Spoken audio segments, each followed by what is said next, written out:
Assalamualaikum warahmatullahi wabarakatuh. Perkenalkan, nama saya Neni Septiani, NIM 2223290012 dari semester 5 kelas A, program studi Tadris Bahasa Indonesia.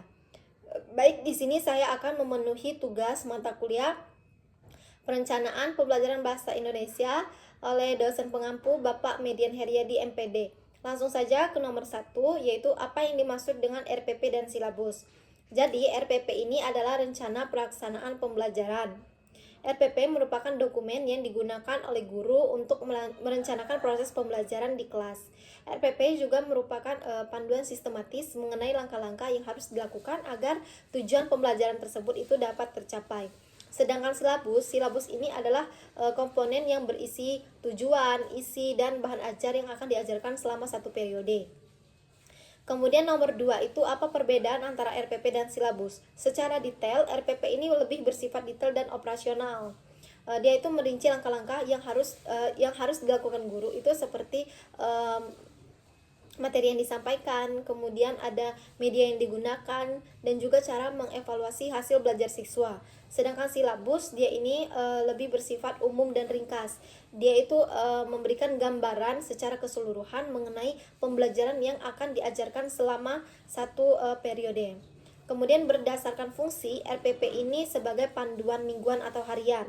Sedangkan silabus dia itu berfungsi sebagai panduan umum untuk merencanakan proses pembelajaran selama satu semester. Berdasarkan cakupan, RPP ini mencakup satu atau beberapa pertemuan pembelajaran, sedangkan silabus ini dia mencakup satu semester atau satu tahun ajaran pembelajaran. Berdasarkan penanggung jawab, RPP ini disusun oleh guru secara mandiri berdasarkan silabus yang telah ditetapkan, sedangkan silabus ini disusun oleh tim pengembang kurikulum di tingkat pusat. Kemudian nomor 3 itu apa yang dimaksud dengan prota dan promes. Jadi prota ini atau yang biasa kita sebut dengan program tahunan, dia ini merupakan rencana yang merangkum pembelajaran itu selama satu tahun ajaran. Jadi prota ini mencakup semua mata pelajaran, tujuan pembelajaran, dan alokasi waktu sesuai dengan materi yang akan diajarkan. Sedangkan promes atau yang biasa kita sebut dengan program semester, ini adalah dokumen yang merinci atau merangkum pembelajaran selama satu semester. Dia juga promes juga mencakup berbagai pembagian materi pembelajaran, tujuan pembelajaran, dan alokasi pembelajaran.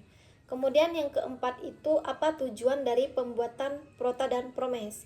Kalau prota ini yang pertama tujuannya merencanakan proses pembelajaran selama satu tahun ajaran, kemudian mengalokasi waktu secara efektif, kemudian mengatur kompetensi dasar sesuai atau secara tercapai.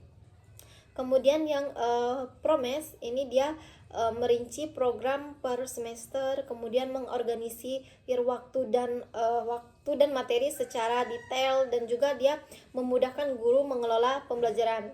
Kemudian yang kelima itu apa yang dimaksud dengan perencanaan pembelajaran berdasarkan pengembangan moral dan karakter.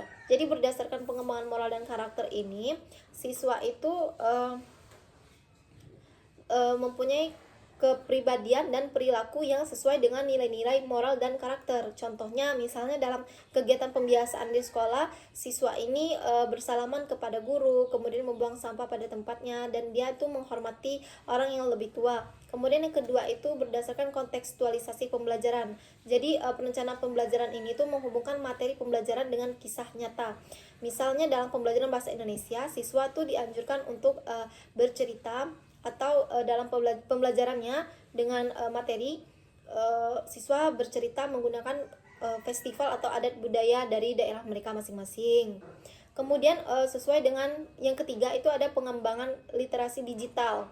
Jadi untuk meningkatkan kemampuan peserta didik sesuai dengan digitalisasi, kemudian penggunaan teknologi alat secara efektif ini, contohnya misalnya siswa itu menggunakan aplikasi WhatsApp, mereka dapat meng-share materi di WhatsApp sehingga materi tersebut dapat tersalurkan secara baik. Kemudian menggunakan aplikasi-aplikasi seperti aplikasi AI, mereka bisa mengembangkan aplikasi tersebut, bisa membuat PPT, Canva, dan lain sebagainya. Baik, itu saja materi yang dapat saya sampaikan. Lebih dan kurangnya saya mohon maaf. Saya akhiri. Wassalamualaikum warahmatullahi wabarakatuh.